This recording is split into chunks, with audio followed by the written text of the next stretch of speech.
As always, it's kind of an open mic. I have a few announcements and a few things I'll share with you, 5-10 minutes max. Then I'd like to kind of go around the horn. And I mean, Dante, you're my next square over. And maybe, again, in that true study hall fashion, what's going on in your world, what's the latest and greatest. And as iron sharpens iron, the idea is we can all learn from each other. If you're up against a tough one and maybe you need some guidance or help, that's kind of what this platform's for. Steve Broomer might be joining us from BHIoT. I just kind of want to remind you guys that BHIoT is a supplier, and Steve Broomer is also open to doing a quick 30-minute discovery call with you if you have a really, in his specialty, he's a consultant basically. He's an IoT consultant. They go on site, they'll do a deep dive, they'll meet with all the stakeholders, and it may take a month. It's generally about $25,000, it's 25K, but for a large hospital deal or a large city or manufacturing, that's a drop in the bucket. I mean, that's nothing. Because for them to go hire someone on staff to put that together is going to cost them a lot more, like 6 figures. So Steve and his team will come on and do a current state and then a desired state, and they'll advise on, hey, here's what that looks like. So the reason that that's important is suppliers know what they do, right? They know their offering. Most of the customers, when it comes to IoT, they just know they got a problem, but they're not really sure how to fix it. They don't really know. And you as partners, you know just as much as you know, and it's always rarely enough unless you're just really, really, really well tuned in with that particular client. So that's where Steve can come in and kind of represent the client, going and do that deep discovery, meet with all the stakeholders, identify a budget, help them prep it. So when he'll give you the blueprint, if you will, when he's done. And you can take that and come back to me and our engineering team. Because even me and our engineering team, we can only take you so far. I can't go do a 30-day evaluation of someone's work. So that's where Steve kind of comes in. But I'm here. Oh, there you go. Your ears must have been burning. Yeah, I was just telling your story, but I don't know if I can tell it as good as you can. Oh God, yes, you can. Maybe. Was that new to anybody that we had BHIoT as an option? Did anyone not know that? Right? Speak up. I didn't know that. There you go, man. Well, so we got one. And Dante, like I said, I know you have quite a nice portfolio of accounts you're working on that could benefit from that. So Steve, what is your, I'll hand you the mic. Maybe just kind of give us your your quick introduction and maybe share with us what an engagement would look like, and where do you add value, and why would somebody want to employ you to give them an IoT discovery analysis or assessment? Well, I can give you an example of what one of your guys and I are working on right now. So there is a large live, work, play residential commercial complex of 20 buildings, and the building property people are trying to figure out how they can utilize IoT. And that would be from smart parking to sensors to access control systems, digital signage, all those types of different various applications. And so I'm being brought in by the partner to be the, I guess, I hate to say expert, but the guy that can look at the buyer's journey and the consumer and person's journey, and how that IoT journey would look to them, and what it may include, and how it would be put together, and the pieces of it. So I come in, and that is a skewed Polaris item where the reseller brings me in, customer agrees, and then we go forth and conquer with the application integration and what's going on and what they need and how it's going to work and what the pricing could possibly look at and what the various applications are going to be. So I look at things in a way that says, okay, where's the money for the Solaris agents and partners? Where's the opportunity from an end user standpoint? And then how do we put it all together? Excellent. And that's on average, it's, in the back office is 10% of commission. So that's, one-time thing, obviously, but man, it's going to cut the sales cycle in half, because now the customer truly knows where they are and where they need to be. They know what that journey is going to look like. And you as the advisor will know, hey, based off Steve's suggestions and assessment, what supplier, and he can, of course, he's very well versed in all of our suppliers too. And then some we don't have. And if he finds something that, obviously he recommends that we don't have, then that's where I come in. I'm going to go talk to that supplier and make sure we can get him in the fold here. Robert, did you have I don't know if you raised your hand or if you're saying hi. Yeah. No, I'm raising my hand. I was trying to be polite. Thank I'm you. learning now. I'll try to be polite. So Steve, I do have a question for this the one you're working on. Like, I think you're in Florida, right? Yes, sir. So like, do you travel? I mean, how is that? Who pays for that? Oh, hell yeah. Oh yeah, well, yeah. Well, if the opportunity is right, but I guess how does that work? Is that out of your, travel costs out of 10%, or can we do it online? I mean, how does this work? Because I'm in Arizona. All the above. Yes, I travel a lot. I'm not sure I'm proud of the fact that I'm a diamond on Delta, but yes, I travel a lot. And depending on how it's set up, obviously travel, T&E it needs to be covered somehow. And then as far as the SKU is concerned, meaning my program, it really depends on what we decide on from a pre-sale standpoint, what it includes, what it's going to need, how many days. I can either do a per day basis, a per project basis. So I'm pretty flexible, even though there's a SKU in the system, but it doesn't really matter. We just figure that out. So we get on a call with you and your customer, and then we try and determine how much work it's going to take to get to to what we're trying to do. And one thing to clarify, if it's a simple, Marriott chain that needs panic buttons and they already have some IoT, and there's certain scenarios where, yeah, Steve's just not necessary. Maybe it's not necessary. I mean, granted, I'll tell you, again, if you're, it's the larger deals, right? You're not really looking for small. I mean, it doesn't make sense for someone to pay your fee for, a handful of sensors. This is really more complex ones. No. Stuff that goes beyond the scope that I can do, or even, because again, most suppliers, they'll do a lot of this for you. Well, I take that back. They'll do some of this for you over a call. They won't go do a site visit. If they do, they will charge for that. I mean, no one really does site surveys free anymore, especially with the amount of work that needs to be done, blueprints, walking the route, meeting all the operations people, meet with finance, trying to find out, what are the real problems. Suppliers are they're not going to go that deep. And if they do, they only have one offering, theirs.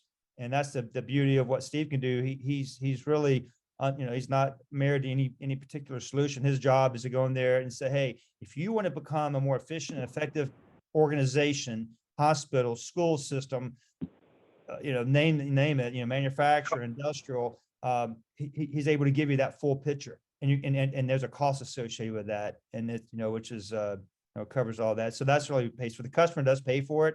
And by customer paying for it, then you get that 10%. So you're even, for bringing them in, you're getting that, for lack of better words, finder's fee, but you're also getting a playbook at the end that's going to help you.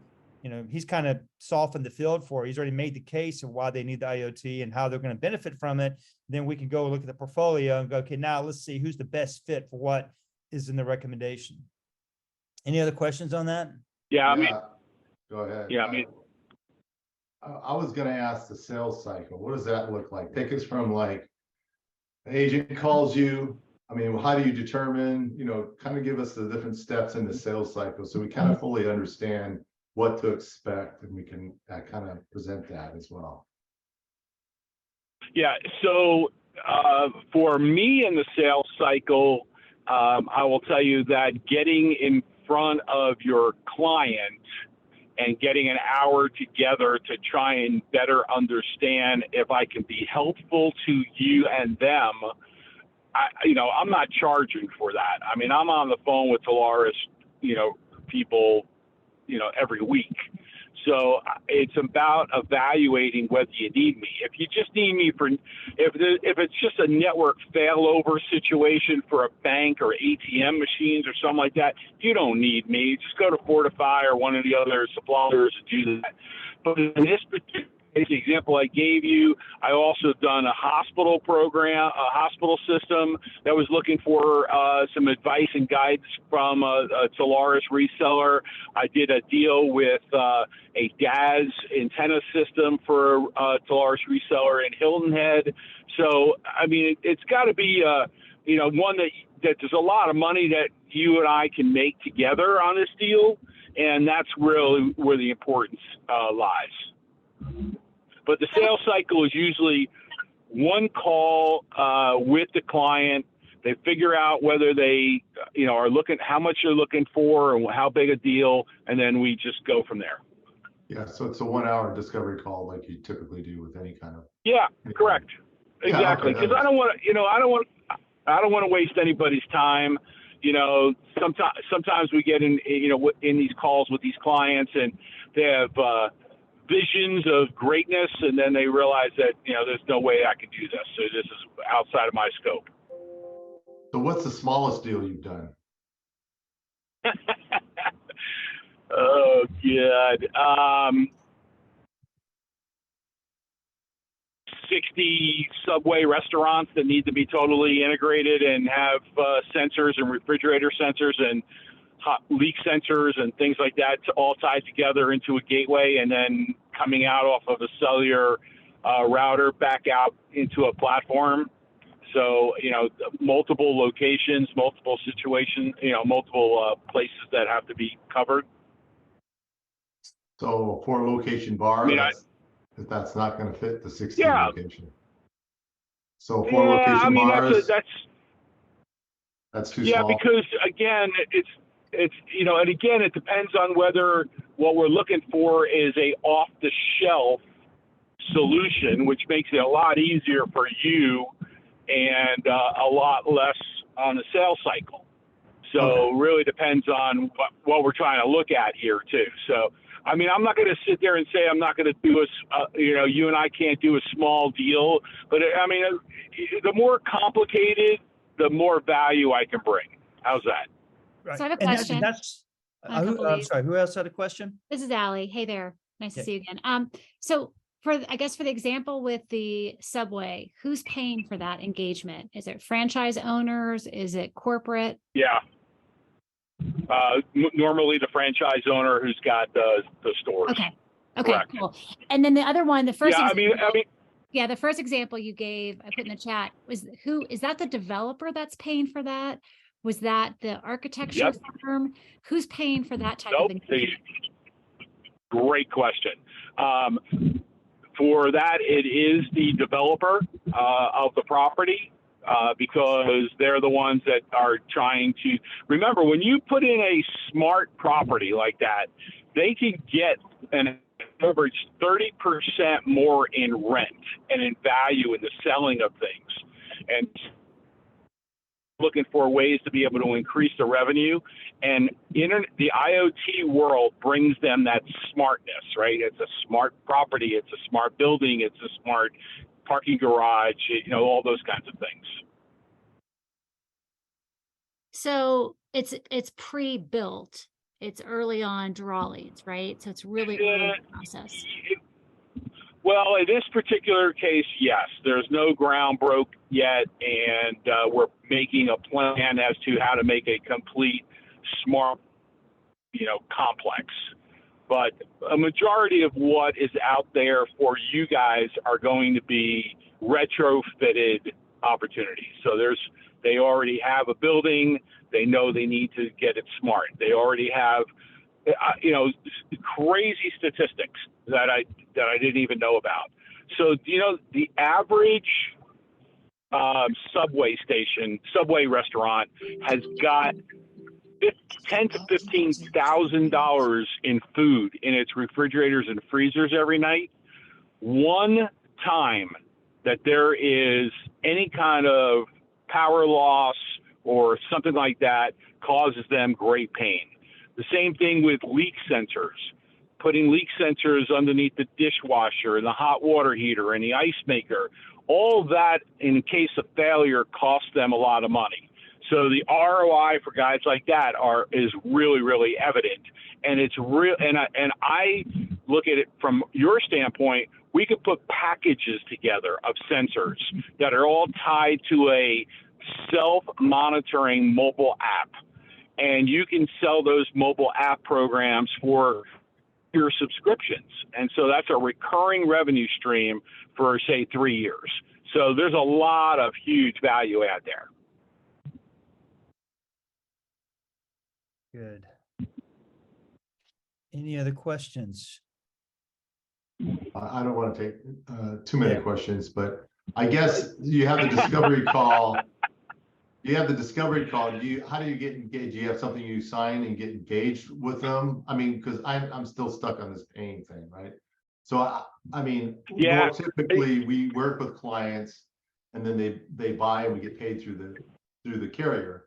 In this case, are they paying you? Like, how are they paying you? How do you get engaged with them? How's that? That's an interesting question. So, I have nothing to really do with the carriers. I mean, you guys. Yeah, I think will he's saying, Steve, So yeah, listen, there's a scope of work, right? You give them a proposal saying, hey, here's what we'll do. Okay, so there's a Based off the discovery call. here's what I identify we need to do. I need to come on Scope of site. I work. need to, here's a typical, scope of work. And he gives them a proposal. They sign off on it. He'll invoice them. They pay him, and then he'll pay us to pay you. Right, Steve? I think that's down and dirty. that's correct. Yeah, I don't sell anything to your client. Nothing.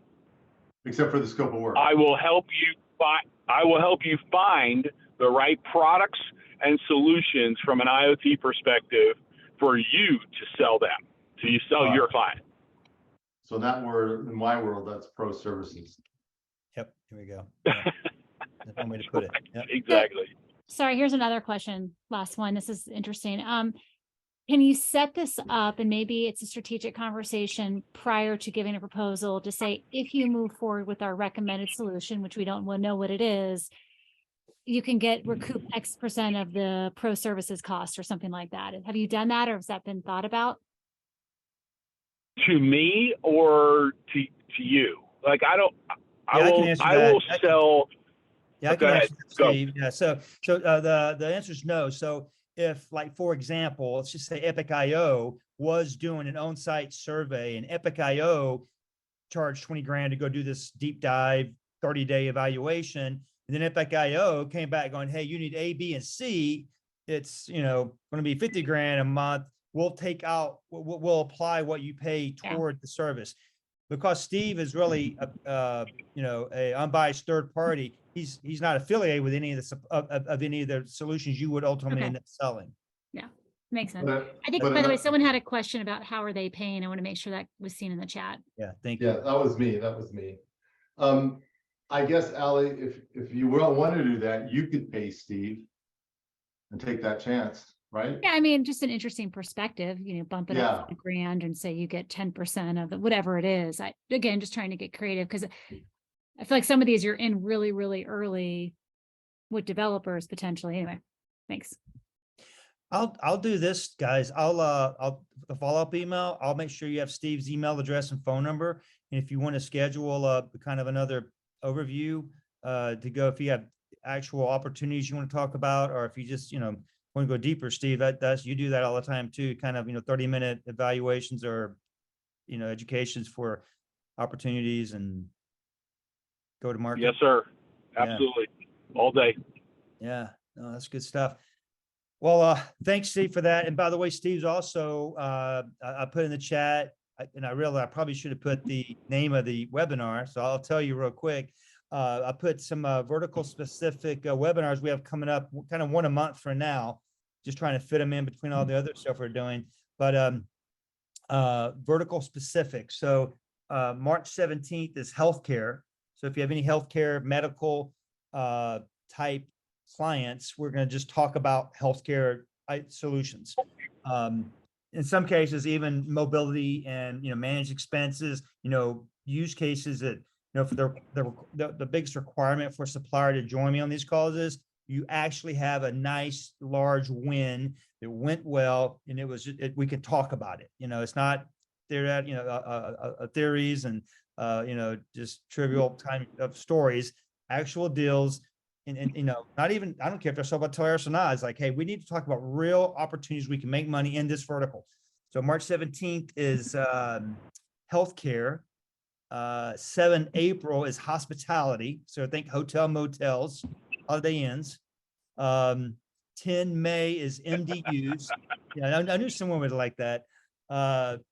MDUs, so multi-dwelling units.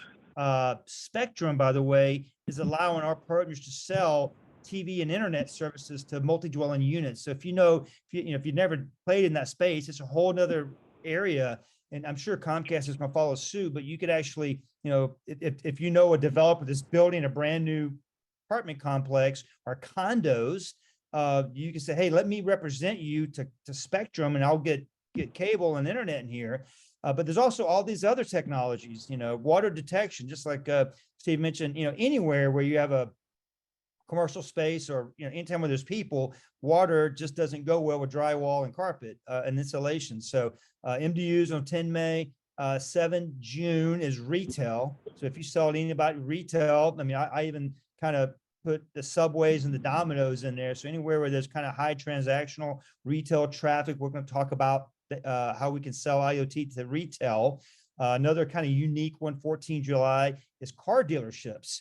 AI video is really big, and asset tracking is really big. And again, some of these are kind of niche markets. A lot of partners I've never even sold to a car dealership. Think about their average ticket price of what they sell. It's anywhere from $15,000 to $100,000 per car. It just depends on what kind of dealership. They are leveraging technology in a big way. 23 August, agriculture. And then 13 September, smart buildings. And I have more coming. Let's see how far did I go? Yeah, so I even went past that. I pretty much have the links and invites ready through July, and the others will be sent out via this show as well. But Steve, when possible, will be on those calls to talk about how he's helped those kind of verticals, to give you examples of maybe questions to ask. And again, I think the more you talk to Steve and think about this, it'll click why he could really be a game changer for the larger deals. And Robert, back to the Foresight bar. Yeah, me and Jason Coughlin could probably handle that one. Chances are, and again, unless it's like a 5-star bar and people going there and drop thousands of dollars, and it's in New York City. There are some cases if they're trying to be competitive and it's a big money operation.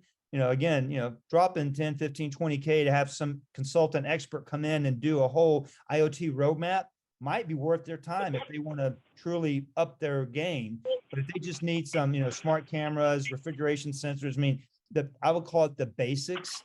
Me and the suppliers and our engineering team can help you with those. But where I get nervous is when, the city of Charlotte, or some even a B or C level city, or maybe some large medical hospital system that has 20 hospitals. Those get hairy quick, and without someone like Steve, that sales cycle go for 2 years, and you'll never sell anything, and you just be frustrated. So to be able to go in, quickly assess what they need, come up with a plan, that's worth every bit to the customer. And of course, it's going to just help you get that to that close quicker, because now a lot of the work's been done. A lot of the selling is done really during that assessment. I feel like to help them understand what they need. Jason, Chris, quick question. Yeah. How you doing, sir? Yeah, man, Tom. So in a situation where we bring you guys an opportunity, either you or Jason an opportunity, will you take a look at it? We maybe go on a discovery call and say, hey, maybe we should bring in Steve. Absolutely. Yeah. And again, that's how, mean, I've known Steve for a couple of years, even before Talaire's time. And that's kind of what occasionally we would get in these calls. I'm like, wow, there could be 4 or 5 suppliers on this. They have multiple sites across multiple states. They want to do fleet. I mean, the hairier it gets. I'm like, wow, if you really want to do this right, we need to bring Steve in, kind of come in and make sense of this. None of us really have the cycles to do that. Cause I mean, again, it could be, Steve, what's one of your longer assessments? I mean, could it take weeks and weeks? It just, it depends on how quick the customer's willing to work with here. A month? The huge 75-acre hospital complex in Texas was actually 90 days between meeting with the architects, the planners, the developer, understanding what fiber was coming into the property, what the buildings and the parking garages were going to look at. So that was 90 days. There you go. That was not a cheap one. No, and again, I mean, and they got a deal, right? Because they Yeah, could I mean, hire that was- someone full time to do it, and that don't make sense, as an employee. Excellent. Okay, let me look over the chat here. A couple of people had to drop. I understand that. As always, if a couple might have not made it exactly at the time, but this is being recorded, as you may see, and I'll send out the link for your records there. Also, I've been asked by a handful of people, hey, how do I watch any of your last Wireless Wednesdays? Because I will say, I'd be the first to say every other one's really good. There are some of them are just kind of like goofy. And I'm like, I look back at them like, I can't believe I posted that. That was stupid. I feel like every other one's pretty good. So I created a YouTube channel, and that was the first link. I think Dante checked it out. Yeah. But I'd love for you to subscribe to that, because that's got like 80 videos. And I'm going to go in and put in the description what it's about, so you don't have to like watch it to figure out what it's about. So that's just going to take a little time of me update. But going forward, as I do them, I said, man, this is a lot of great content. I talk about a lot of different scenarios, a lot of use cases, a lot of, I'll go do a QBR with somebody and learn something new, or I'll go meet with another supplier. I'm like, wow, that's a really cool story. So I try to share all these so you can use them yourself in your conversations.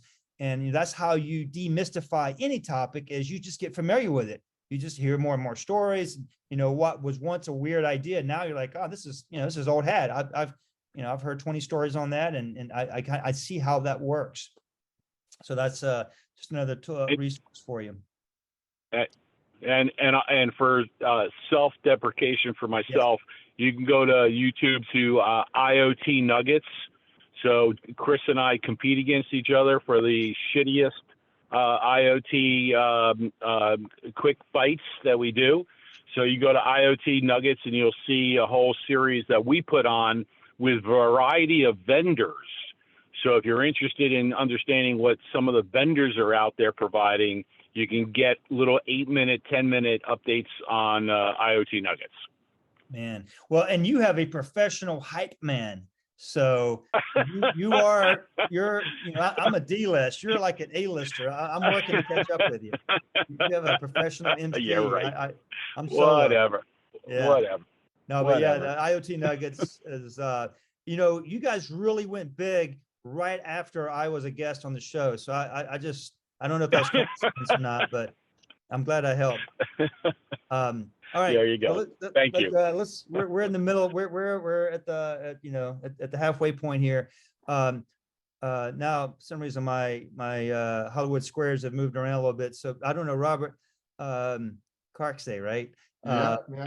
Just don't pull any. It's funny. I have 2 sabers I'm going to hang on my wall when I get home that I've had forever. One's a Civil War era Union saber, and another one's a Army military ceremonial saber. But yours are a lot cooler, so we'll leave that there. But is there any other questions or deals you're working on or opportunities that we can help with? Or not at Chris, this I'm time. outta here. Yeah. Okay.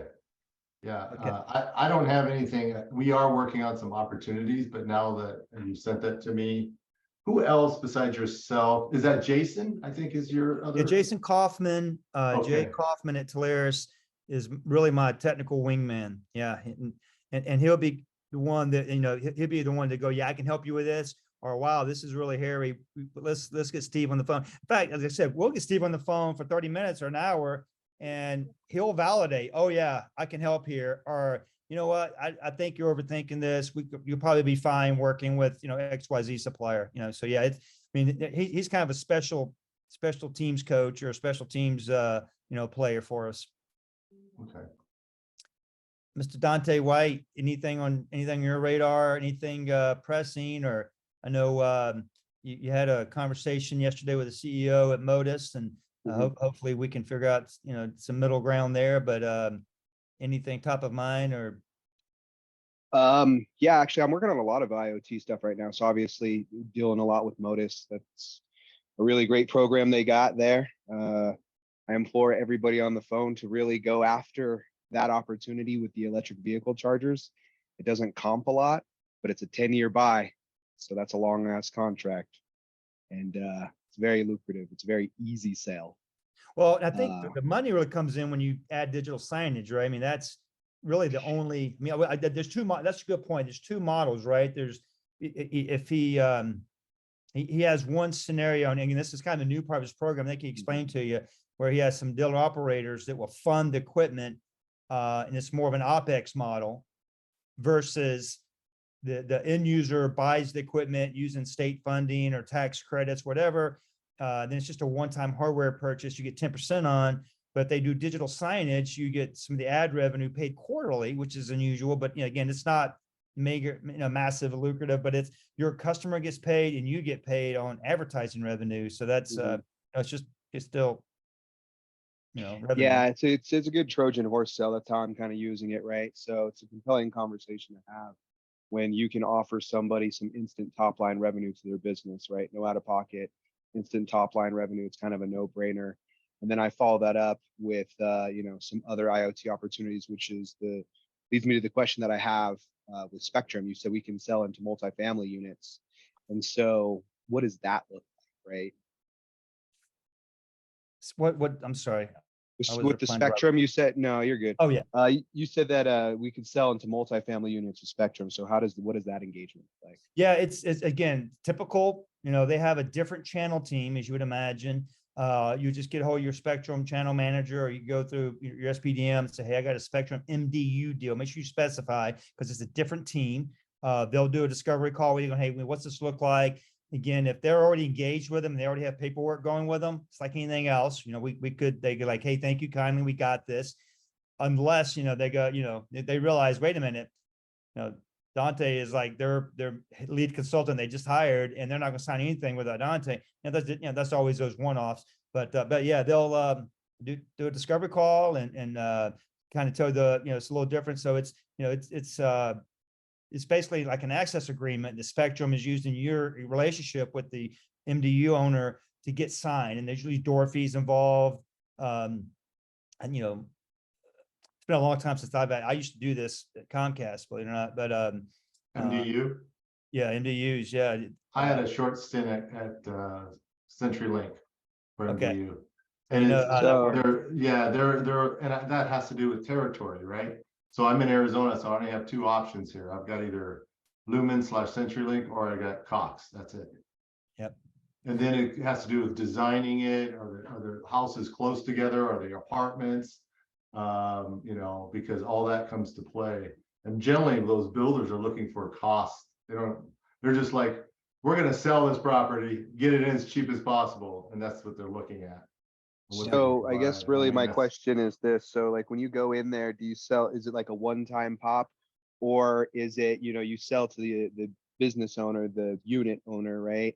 And then as each one of those units get service turned on, does it grow? No, well, that's a great question. Because it's not a true IoT offering, I'm not sure. But I'll find out, because I'm doing this whole series. In fact, they're going to join me on my MDU webinar call. My hunch is the door fee. So it's like $150 a door. So if it's 300 units times the door fee, I'm thinking that's your compensation, because that's what they normally do to consultants, outside of our I think a law was passed recently or something, and maybe state by state, but they used to do a percentage of they call it penetration. So if it's a 300 unit apartment complex and only 150 people have Spectrum service, that's 50% penetration, so that, and then there's a scale on what they would pay for that. And usually that payment goes to the property owner. But I think that there may be some changes around that. Like I said, I'll find out, Dante, because it's not really my wheelhouse. But it's cool because, again, part of my job is to help find revenue opportunities for all of you, even if it's not IoT. So Yeah, because I just look at cross-selling capabilities. So I'll give you a scenario of what happened recently, right? So I went and talked to a prospect about UCAS and internet. They were a new tenant in a building, and I stopped by the leasing office as I was leaving to see who was responsible for cable drops. At that point, I pitched them on the EV charger thing because they're they're a big building, right? And they're on a really busy strip, so it's like perfect. They have 30 properties. They're really interested. So I took a look at one of their penthouses because I'm a manifester. So I was looking at my future office there you could see the entire mountain range of Denver. So I was like, I got to see where I'm going to be working, right? So during the course of that conversation, then they alluded that they've been having trouble finding security, right? So they're just like, we want to let you know we're going to have security in the building. We're having trouble getting staffing. So I turned that into an opportunity to talk to them about AI surveillance. What would it look like if you could take the burden of people off of that and use your existing equipment, be a little bit more intelligent about it, right? So now I'm going to turn it from EV to Spectrum to AI surveillance, right? Get 3 cells out of one, and they got 30 properties that they manage, right? So great story. and I helped them out, right? So it's like now I'm like, all right, well, what was the rent on that place? I just helped you out with a couple of different things. Maybe you drop the rent too. I like always willing to deal in. Yeah, Angie put in the chat. Don, I don't know if you've seen it yet, but yeah, the names of Andy Goetz and James DeStefano, as well as what is that, the comp card, Angie? Yep. Yeah. Yep, it is. Yep, it's like their compensation rates. Yeah, so yeah, that's pretty cool. I suspect that I gotta believe Comcast is going to follow suit eventually, because they have a very great, I mean, it's a real competitive market, and it's just, Spectrum's smart, to because there's a lot of business models. All they do is MDU consulting, and all they do is negotiate renewal contracts with cable companies, and they make bank. It's huge. I'm sure Spectrum and Comcast are going, man, these guys are killing our profit margins. I could go just get some, work through the channel maybe and not have to pay as much. I know that sounds like we don't want to hear that, but we don't have to do anything. We just make the introduction, step back, and they take care of everything. And then, so it's really, because a lot of these consultants, again, this is the only thing they sell. They're getting really, really hard to work with, and they're really trying to raise what they expect to get paid beyond what it affects the cable company's margin. So again, every supplier we work with has a margin they have to maintain, especially if they're publicly traded, right? So anytime someone's trying to threaten that, then yeah, they're going to say, okay, well, fine, this is no longer doesn't work for me anymore. We need to go find another way. So I think that's what I see happening there. That's my opinion on that. But cool. Anything else, Dante? That's cool. That sounds like you got it. I'm not surprised. I mean, I know you kind of this all came natural to you, but good deal. Yeah, no, it's just exciting. I'm interested to see what everyone else is kind of working on and how they're working it. I will say, you mentioned car dealerships earlier. Yeah, so the AI surveillance is really big for that, because you just look at the theft rates in your local area for car dealerships. They've gone up precipitously since COVID. It's like a massive problem that not a lot of people are talking about. So it is a compelling conversation to have with them. And then once you have that conversation going, cybersecurity for them, because there were some rules and regs that got rolled down because they deal with finance, that they have to have better cybersecurity, and they don't have the first clue on what to do with it. So. That's right. Well, and that's what I love about all things IoT and mobility, is a great segue to cybersecurity, because almost every hack, or big time hack event, it's almost half the time just got something to do with some sensor or some unsecured gateway, or they were able to backdoor into something that no one was thinking about. So this is a great, that's what I love about mobility and IoT. It's a cool, interesting forward-looking conversation, and it's a gateway to bring in even cloud or cybersecurity, without a doubt. And I guess you saw, Rob, where I mentioned for October, I'm actually doing an oil and gas webinar where we're going after, again, and ideally, the reason I'm doing these once a month, because, I'm trying to even maybe bring on like a CTO from Exxon or Shell or, or some NDU. I'd like to get an end user customer that's like a That decision. would be nice. Wouldn't that be Exxon. nice? Yeah. So I'm trying, guys. I'm trying If to you bring get this- into Exxon, then let me know. Yeah. Hey, well, Steve knows. Steve's been Okay. since like the 80s or something. He was telling me how he helped Coca-Cola in Atlanta deploy their first temperature monitoring in Coke machines. Like in the I think it was early 90s or something. And that was back when it was machine to machine, as they call it, right? So IoT is not a new idea. It's just becoming easier to deploy and easier to understand. It's getting more baked. It's always was a science project in the past, but not so much anymore. Well, that gives us a good point about the security in IoT, because I know that there's some significant security risks for IoT devices because they never really developed them to be secure. So they're lacking like encryption. They can't update the software. Things like that. Like even my Nest at home, right? If someone hacks into that, how would I even know? They could come home one day and it's 150 degrees because they turned up the heater, right? Right. So Right. so do you see that changing now in the industry? Oh yeah. Like, are they starting to say, wait a minute, we're going to put some standardization with this, because that makes, to me, that's a big selling point when you're looking at IoT devices and considering deploying them. So yeah, from Epic IO, Fortify, Ready Wireless, Modus, all of them are cybersecurity aware.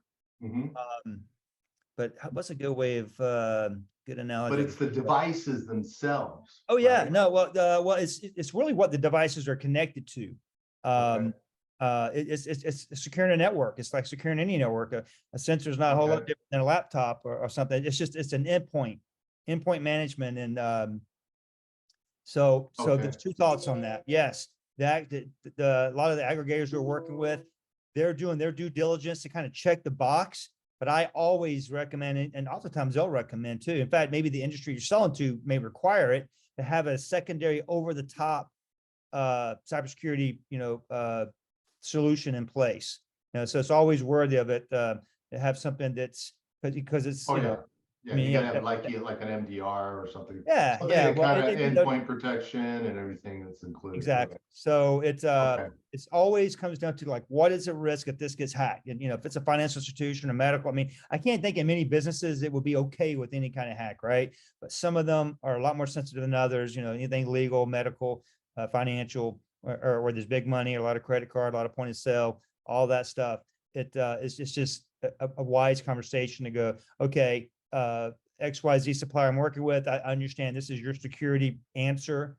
Telling your customer, by the way, I recommend a secondary lock. It's kind of like, some of those doors you see in the cities with, all these different padlocks and little slide locks and little chains. Sure. Yes, the more you have, the more secure you are. But Okay. cool. Terry, how are you, man? It's good to see you. Any questions? Anything you're working on we could help with? Hey, Chris, nice to see you. Thanks. No, I'm kind of, I've got a large immigration attorney that has cameras everywhere and the AI overlay that would help them to real-time monitoring without, his problem is everybody across, this is an international type of company. So their problem they have is he has to download everything to the server, and it's wasting his time. He says he don't want to be in the camera business. So we're working, trying to help him out. And then we've got a lot of facility managers, building owners and stuff like that, just to help them, because crime, the crime is getting much, much larger. Yeah. People are getting on properties. So I'm strictly not a broadband, but a connectivity guy trying to learn how to do IoT a little better. So that's what I Good. appreciate you putting these on. There's got a lot of smart people on here. I'm just enjoying listening to these guys. Hey, me too. Guys, it sounds corny. I'm like honored and flattered to even be associated with all of you, because I think what we're we're moving the technology conversation forward together. I mean, we all need each other on this. We all win together or not. But you nailed it. Anywhere you see a security camera, you should never look at a security camera the same again.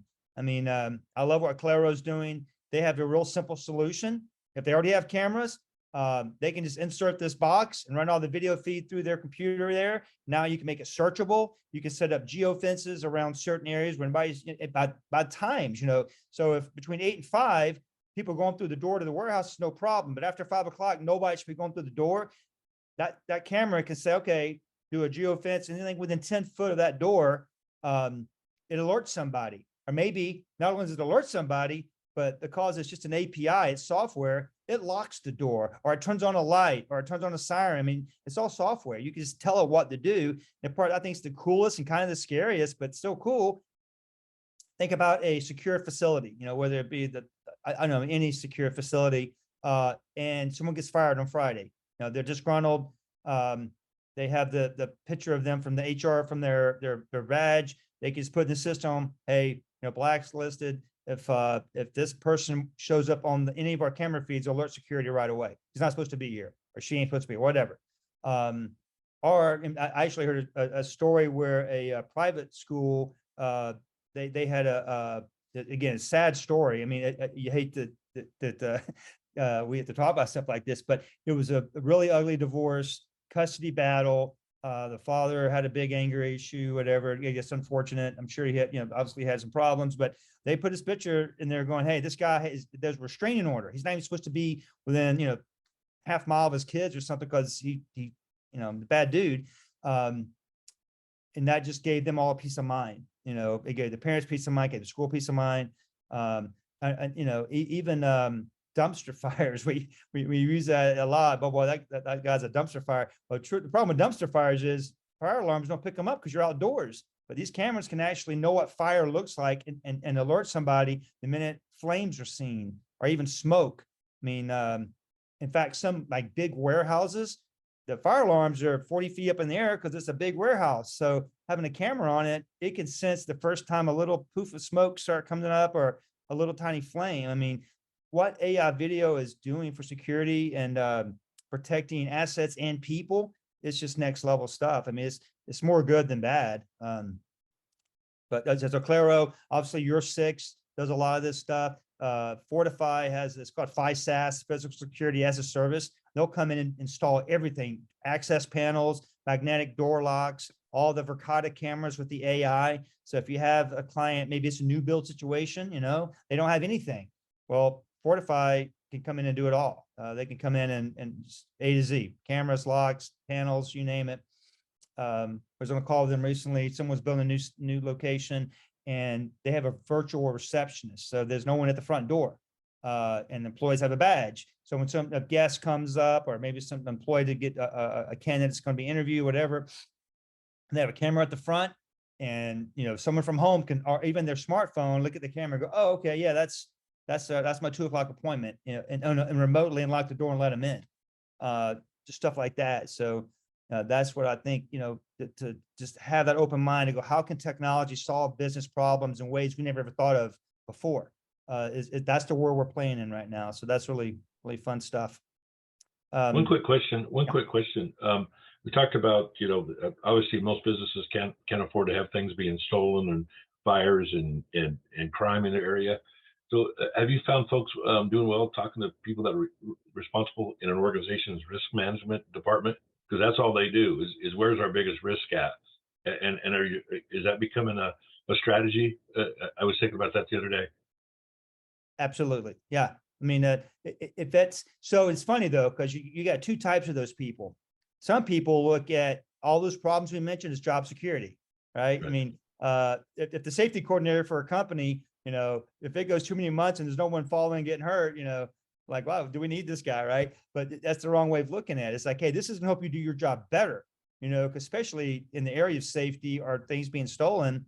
Gosh, I was just watching the news last night. I guess we all saw that. What was it, Murdaugh? The lawyer killed his kids, whatever, his wife and all. I mean, there's since like one of the first trials that digital evidence was used as much as it was, from the cell phone location I guess the son had a Snapchat or something that they discovered unlocked his phone like months later. I mean, so yeah, all this digital evidence, AI video, all this stuff is changing the way, we operate. And again, it's more efficient.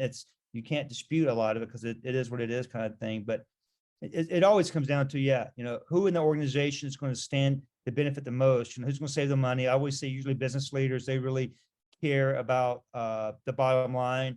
Another little side anecdotal story. We were working on a deal in Boston, and we're over the hump. Everybody was agreed this was a good thing. Well, somehow or another, one of the mid-level managers heard about this tank monitoring solution they were going to put in, and it happened to be a union shop. And I'm not here to be pro or negative union, but the union steward was like, wait a minute. One of our members, that's his job, to drive around town and check all the generators to make sure there's fuel in it. If you put sensors on that, then we don't need him, and we can't fire him because our job is to protect his job.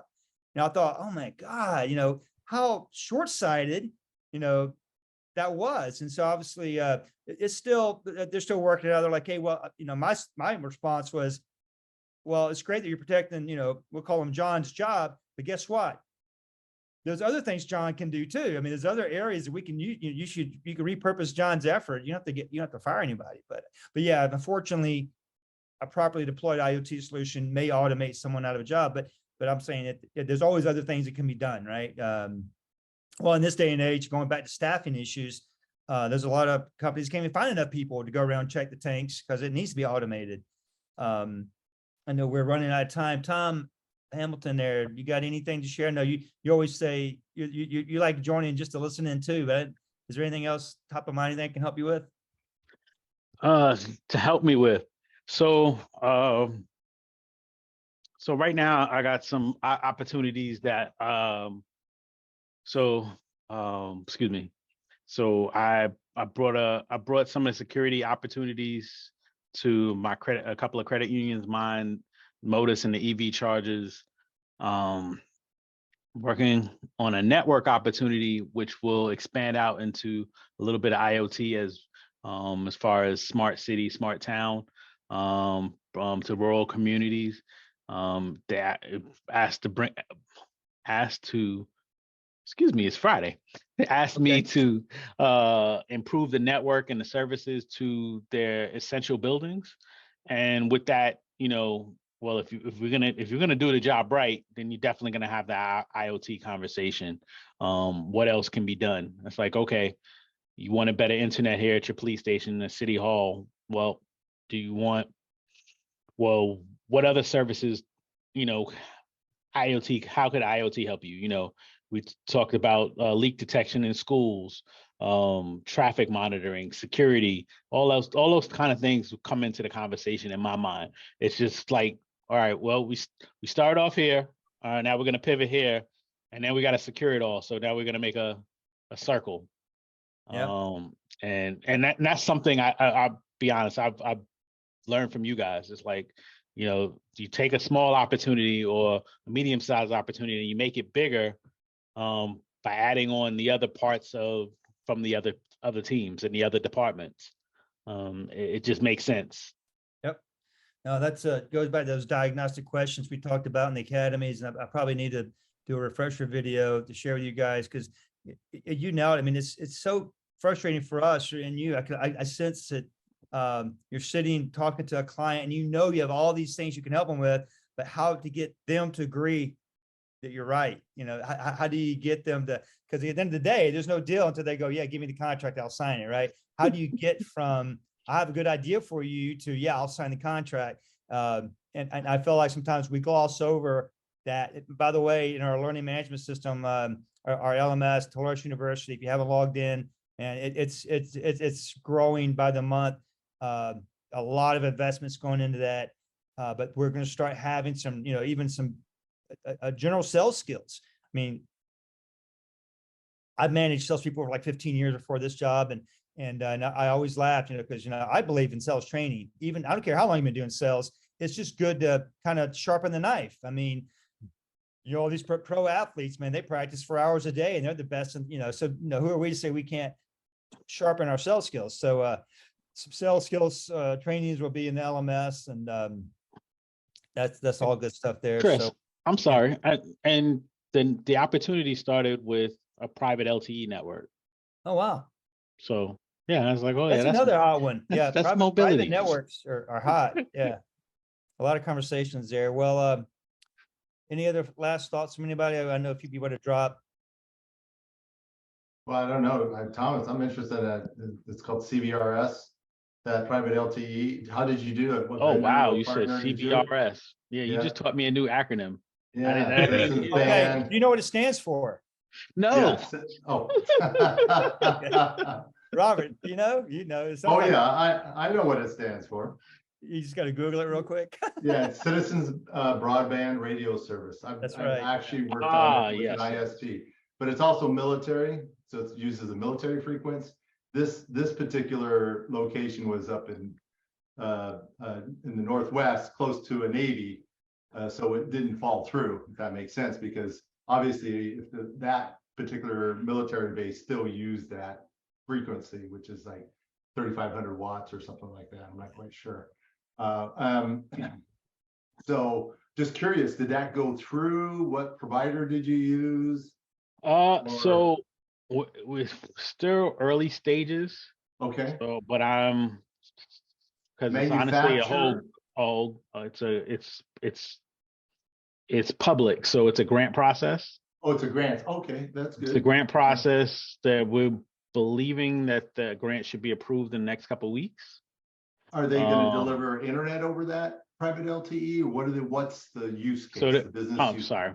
So actually, I'm glad you said that, Rob, because of this, I've learned some other things. So okay.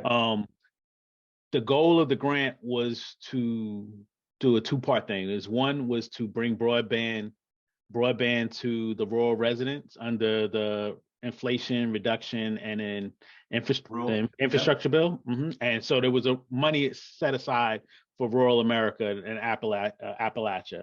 And then in that conversation, I said, well, does the city also want to upgrade? They say, absolutely, we want to upgrade too. Here's the schools, here's our clinics, here's fire, the police, electric company, all of that. It's like all of that came as part of it.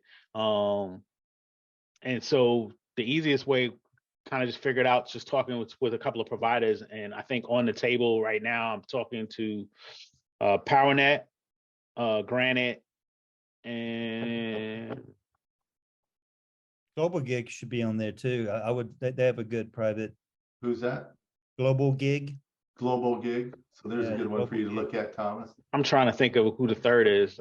Shoot, why can't I? What about- hold on. That's why I got notes. Would NHC be a good candidate for that? I don't know if they have that in their portfolio. New Horizons. Yeah. Yeah, I don't have an opinion on that. Yeah, Jason Kaufman might be able to better answer that for me. I think he's done some work with them. Quest might be as well. So if it's a grant, Quest might be an option. They so won't do it as a service, but they'll do it where they can pay for it and then bring it together. so who other the other vendor was Nitel. Nitel, okay. Nitel, and Nitel doesn't typically like to work on grant projects. They will, depending on how it's Sure. formulated. Yeah. How big it is and how it's formulated. I know we ran out of time, but to give you an idea, I did a small grant for Indian Nation, and we actually did an RV bus, and I did Starlink with CBRS because of the distance. Because you could go, distance on that where you don't have to worry about everybody gathering around the bus. Does that make sense? Yes, So they could drive the bus from one location to the other. that's So, pretty cool. yeah. Anyway, just want to throw it out there. I know we're So out of it's time, so I'm sorry. It's literally mobile internet. Mobile Literally. internet, like literally mobile. Talking about literally mobile. Yeah, exactly. Yeah.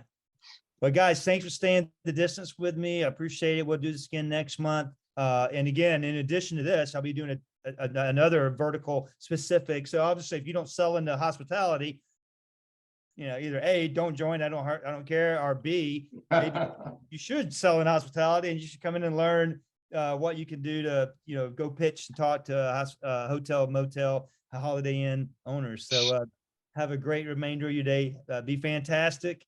And I really appreciate y'all's partnership. And thanks, Angie, for hanging as well. Angie, you have any last words for us? Anything we missed? I don't think so. I just really appreciate it. This is a great conversation. So I'm glad we're doing this. Yeah, I mean, what a cool, I love there's really no agenda. And every time I'm worried, will we fill the hour? And we always use Oh, the whole yeah. hour. We actually Of extend it. course We we went will. over. Of Yeah, course To we will. talk. Yeah. That's the All right, one guys. thing. We Thank you love so to much. talk. Take care. Be good. Bye-bye. Have a All great right, day, have a y'all. good one. Have a good Yeah, weekend. bye. Bye. Bye.